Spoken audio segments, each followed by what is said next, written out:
দুধ চা আপনার শরীরে 5টি ক্ষতি করতে পারে। অনেকে বলবেন, হুজুর আপনি কি ডক্টর হয়ে গিয়েছেন? আমাদের নবীজি সাল্লাল্লাহু আলাইহি সাল্লাম কিন্তু সবচেয়ে বড় চিকিৎসক ছিলেন। কোরআনে আল্লাহ পাক রব্বুল আলামিন সূরাতুল বাকারা গাভীর নামে একটা সূরা দিয়েছেন। যেহেতু আপনি গাভী সম্পর্কে জানেন, নবীজি সাল্লাল্লাহু আলাইহি সাল্লাম তার উপরে যে কোরআন নাজিল হয়েছে সেখানে সর্বপ্রথম সূরা ফাতিহার পরে সূরাটাই হচ্ছে সূরাতুল বাকারা, এবং সূরা বাকারার গাভীর যে সূরা তার থেকে দুধ আসে। আপনি শুধু দুধ খান, এতে অনেক পুষ্টি রয়েছে। দুধের ভিতরে আল্লাহ পাক রব্বুল আলামিন শেফাও দিয়েছেন, এবং দুধ হচ্ছে এমন একটা খাবার যেই খাবারের ফলে আপনার তৃষ্ণাও নিবারণ হবে এবং আপনার পেটও ভরে যাবে। সুবহানাল্লাহ বিহামদি, কেমন খাবার আল্লাহ তাআলা আমাদেরকে দিয়েছেন। এটা এমন একটা খাবার যার কারণে আপনার তৃষ্ণাও নিবারণ হবে এবং আপনার পেটও ভরে যাবে। এজন্য এই দুধের সাথে, আমি যখন বাইরে গিয়েছিলাম ইন্ডিয়ায়, তখন এক ডক্টর আমাকে বলেছিল যে দুধ চা খেলে কি কি ক্ষতি হতে পারে। কারণ আমরা যেহেতু বাইরে আলোচনা করে থাকি, অনেক বিভিন্ন সময় দেখা যাচ্ছে একদিনে 3টা-4টা প্রোগ্রাম করতে হয়, তো উনি আমাকে সাজেস্ট করেছে যে রং চা খাবেন। রং চার ভিতরে উপকার আছে, তবে দুধ চার ভিতরে ক্ষতি রয়েছে। 1 নাম্বার ক্ষতি হচ্ছে আপনার হজম শক্তি কমে যাবে। বিশেষ করে যারা দুধ চা খায় বিভিন্ন ইসের কারণে আপনার হজম শক্তি কমে যাবে। নাম্বার 2, দ্বিতীয় নাম্বার হচ্ছে গ্যাসের সমস্যা হবে।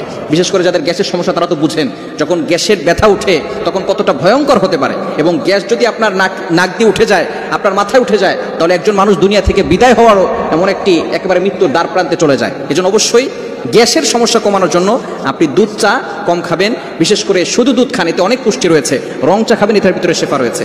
এবং বিশেষ করে 3 নাম্বার হচ্ছে খুবই গুরুত্বপূর্ণ, সেটা হচ্ছে ঘুমের ঘাটতি হবে। আপনি যখন রং চা খাবেন তখন ঠিকমতো ঘুমাতে পারবেন না। এবং 4 নাম্বার হচ্ছে আপনার মানসিকভাবে আপনি অশান্তিতে পড়ে যাবেন। মানসিকভাবে যদি আপনি অশান্তিতে পড়ে যান, তাহলে কিন্তু আপনি আস্তে আস্তে দুর্বল হয়ে যাবেন সব দিক দিয়ে। এজন্য এই বিষয়গুলো খুবই খেয়াল করার বিষয়। এবং আরেকটি হচ্ছে, যদি দুধের সাথে আপনি চিনি বেশি খান তাহলে কিন্তু সুগার বৃদ্ধি পাবে।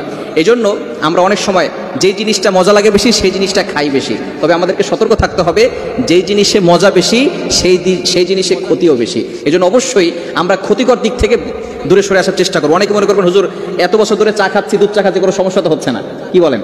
অনেকে মনে করবে যে হুজুর এত বছর ধরে দুধ চা খাচ্ছি, সমস্যা তো হচ্ছে না। এখনো তো বোঝা যাচ্ছে না, অনেকের শরীরের সাথে মানিয়ে নিচ্ছে। তবে আস্তে আস্তে যখন আপনার বয়স বেড়ে যাবে তখন হয়তো আপনার এই সমস্যাগুলো দেখা দিতে পারে। এই জন্য অবশ্যই আমরা এই বিষয়গুলো খেয়াল রাখবো। শুধু আপনি দুধ খান, আল্লাহ পাক রব্বুল আলামিন সূরা বাকারা দিয়েছেন, গাভীর নামে একটা সূরা দিয়েছেন। সবচেয়ে বড় সূরা হচ্ছে সূরাতুল বাকারা, এবং সেখানে আল্লাহ পাক রব্বুল আলামিন গাভীর ব্যাপারে লম্বা আলোচনা করেছেন। এই যে দুধ আল্লাহ পাক রব্বুল আলামিনের প্রদত্ত থেকে আল্লাহ পাক রব্বুল আলামিন আমাদেরকে এই পশু পাখি দিয়েছেন, প্রত্যেকটা পশু পাখি আমাদের সেবার জন্য দিয়েছেন। সেখান থেকে দুধ আসে, আমরা সেই দুধ খাই। এর দ্বারা আমরা বিভিন্নভাবে উপকৃত হতে পারি। তবে এই দুধের সাথে যখনই আপনি চা মিশাবেন, দুধ চা খেলে আপনি এই ভয়ঙ্কর রোগের ভিতরে পড়ে যেতে পারেন। হজম শক্তি কমে যাবে, এবং চিনি বেশি খেলে সুগার বেড়ে যাবে। যাদের ডায়াবেটিস আছে তারাও কিন্তু বিপদে পড়ে যেতে পারেন। এজন্য এগুলোর দিকে খেয়াল করে আমরা রং চা খাওয়ার চেষ্টা করব, এবং এটা আস্তে আস্তে করে ছেড়ে দেওয়ার অভ্যাস করবো। আল্লাহ তাআলা আমাদের সকলকে এটা বুঝার তৌফিক দান করেন।